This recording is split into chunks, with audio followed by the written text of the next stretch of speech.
Hello mga kaibigan, magandang araw po sa inyo. So pinaghihinaan ka na ba ng loob dahil sa mga content creator at malalaking content creator ang nakikita mo sa wall mo na sumasahod na sila, nagkakaroon na sila ng maraming views, maraming followers.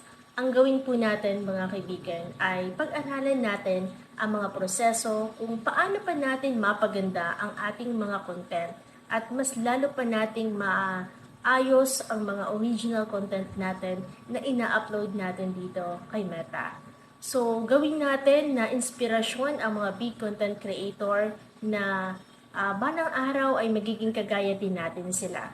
Pag-aralan natin ang lahat ng mga detalye kung paano ba natin dapat gawin na maging searchable ang mga ginagawa nating content at para magustuhan ng mga audience at mga manunood natin.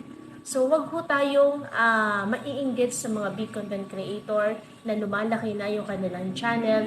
Bagkos, ang bigyan ho natin ng intensyon or atensyon ay ang paggawa natin ng sariling video natin dahil doon mismo natin makikita kung talagang tayo ay umaangat or gumaganda na or maayos na ang ating paggawa ng mga content. Kasi kung maiinggit tayo sa kapwa natin content creator, hindi tayo mag-aasenso at hindi natin matutupad ang sinasabing tagumpay.